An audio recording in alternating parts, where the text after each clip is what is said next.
The very diminished and notorious word in present time reveal out, that is regime change. Actually, regime change means suddenly to decline in a government by forcefully internal and external force. It a surge created by deep state and a huge funding coming from foreign, and to decline a government, that is called regime change. In present time recently happened Bangladesh, Nepal and as well as Sri Lanka also. So, try to hit out India for a long time like Bangladesh and Nepal, that's here regime change.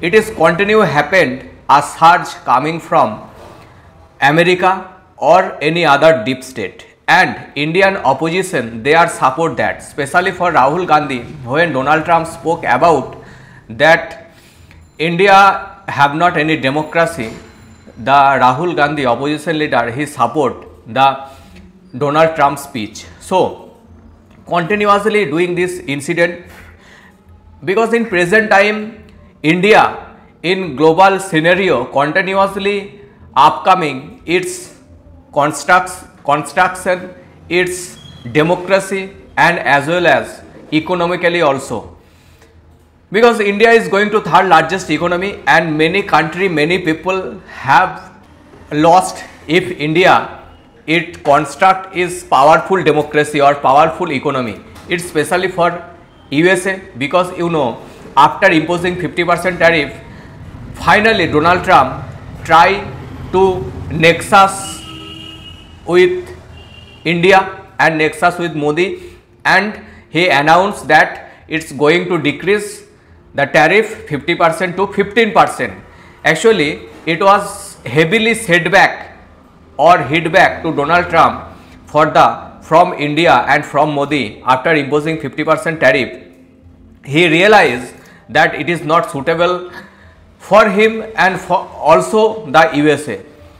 Not only the India but also from the American Supreme Court and American voters also continuously hit to Donald Trump for the imposing India 50% tariff, and they said it is not the rule, everything there have a global rule for the global communication or global import export factor.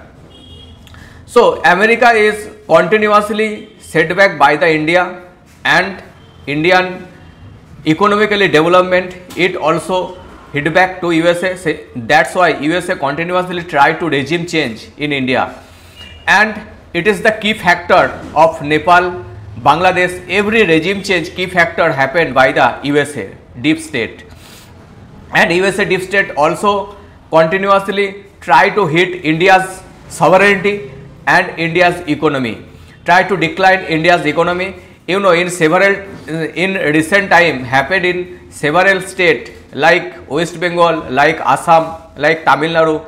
Here happened some ethnic conflict and ethnic unrest movement created by external and internal force, and there have a support of American deep state, because huge money are being contributed from USA to decline India and disturb India. But Indian sovereignty is so strong and Modi regime continue that not to be decline India. But after it's also happened in 2020 in Delhi, where the same things are happen, here ethnic conflict are being happen, it's also the doing by the American deep state. That time before the visit of USA president happened this incident, and in the same incident happened in this time, that just before impending visiting of India to Donald Trump, this incident happened to focus the global media, and after coming India, Donald Trump he spoke that I would settle down to India's problem and I save India's democracy. He spoke, because always he spoke about a vulnerable speech and incoherent speech and try to credit everything, every incident. Though the international peace are not happened by Donald Trump, but he always recite that only for me international peace are being continuing, and he stopped to Russia-Ukraine war. Always he spoke. So it is very crucial thing that any deep state, if they affected any Indian state or Indian city, it's especially Delhi is the capital of India. So in this situation, India and Indian people, Indian opposition also take a hard association with the people, that never to hit out, never to influx any external surge or any external force to be decline our democracy, sovereignty, economy as well. Thank you.